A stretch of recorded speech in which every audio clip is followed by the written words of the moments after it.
Hi, this is Prannay Pathak for Esquire India.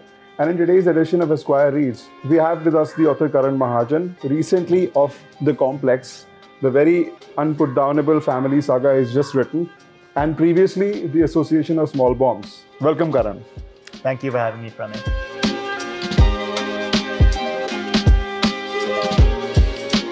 Karan, the first thing that came to me after reading this book was that how in your previous book, the title sort of emerged in multiple layers, as you had also spoken about once, meaning the association of small bombs. And in the complex as well, as Sachin tells his wife Geeta in the beginning of the book, it's how they're complex, the Chopra clan, and then also it's about the complex that we see, the Chopra residence's complex. So as a writer, how important is that sort of layered meaning to you when a story comes to you initially? It's a great question because it is very important, I think. I think the title really sets the stage for the things that are going to follow, and especially this novel, right, is about this very large family in Delhi. They live in the single compound, which is the complex of the title. And it is also, as you pointed out, about the last gasps of socialist India, where, especially among a certain kind of middle-class person in Delhi at the time, there was both a feeling of resentment towards the West, understandable, right, as people who've been colonized by the West, but also a longing for the luxuries of the West, which led to a kind of post-colonial complex. So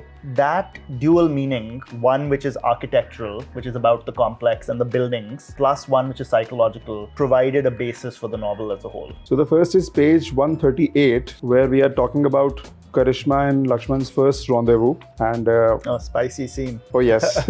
It begins, the three of them walked up the stairs to a narrow, deep hall. Its marble floors the color of a thunderstorm. So that's one. And the other is page 217, where you talk about their other rendezvous at Indian Coffee House. And it goes, the front door was framed by two large potted palms, and the insides of the establishment were obscured by a brutally tinted door. So, I mean, Karan, I'm somewhat of a writer myself, and I've often seen and I've observed that using adjectives, too many adjectives makes you verbose, right? I mean, if you're not using just the right amount, you're not describing things well. I mean, the color of a thunderstorm and brutally tinted. Just take me through that process of how you select your adjectives and how you decide that I'm going to go with this one. And thank you for focusing on the sentences, because that is something I find strange about the way books are written about now, like when they're reviewed, is that people don't often focus on paragraphs or sentences, which of course, as you know, to a writer are so important, right? And also to many readers, actually. That kind of description comes naturally to me, I would say. I feel lucky in that sense, where I see things in an extremely visual way, and I try to reach for something that is evocative rather than super specific. So I would rather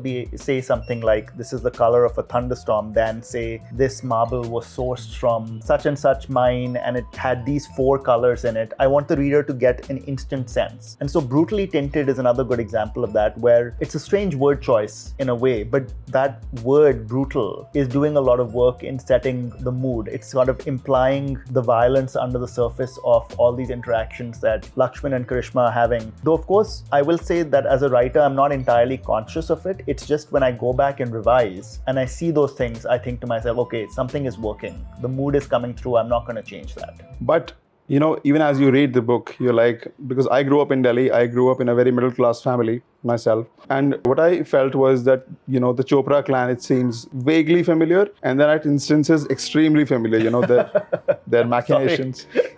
Yeah, I mean, of course, you're a Delhi boy too. So how closely did you witness such a broken family, and what was your how did you draw upon them in such detail? The parts of this book that are invention are the parts that deal with how personal neuroses feed into politics. In terms of the family dysfunction, you don't have to look far in any family to find dysfunction. And I've heard stories over the years of other families in India, and I was able to take some of those rumors essentially and exaggerate them for the purposes of fiction. But also I think, and you know this as someone who grew up here or anywhere in India, there's a lot of silence around the kind of negative things that happen in families, the ways in which boundaries are perpetually being crossed or violated. and the ways in which individuals process those experiences over time in a private way, even though they're perpetually in the public setting of the family. So I really wanted to capture that. One of the things that I do in my novels, right, is I play with the gap between fiction and non-fiction. I do a lot of reporting and journalism behind the scenes for these novels too, and I want to create a kind of instability where the reader doesn't know, did this actually happen? Did this not happen? Even though, of course, overall it's a work of fiction. And so this author's note at the beginning, I'm suggesting that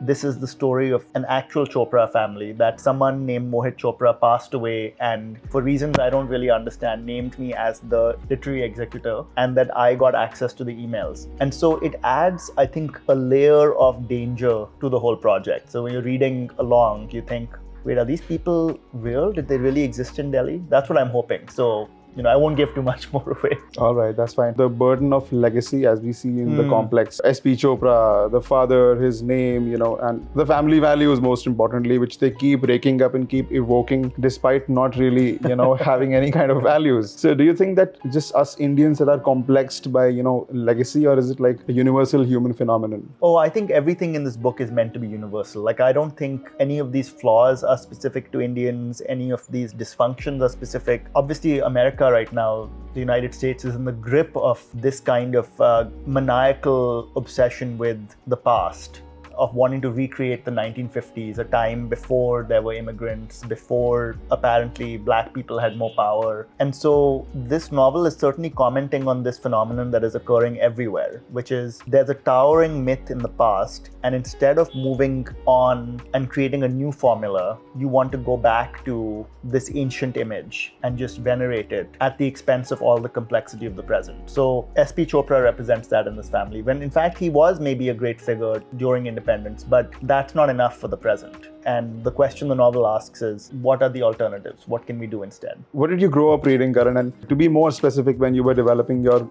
in your most creative, formative years, what were you reading? I feel like embarrassed because it's so predictable, right? It's like that classic thing of Enid Blyton's, Hardy Boys, Nancy Drew, read abridged versions of Dickens. And then later on, only when I went to college in America did I start reading Indian literature. I mean, this is the classic thing that happens. You don't even find your own country interesting or your own material interesting until you've gone away from it a little bit. So then I read Midnight Children for the first time. I read Naipaul. I remember coming back from my first year in college in America and going to the house of a relative in Jangpura, and they had a book by Naipaul lying there, and I didn't even recognize the name. And I thought, this is not an Indian name. Who is this person? Right? So I didn't even know there were Indians in Trinidad. So the development happens very slowly, and then it happens all at once, because then I started reading everything.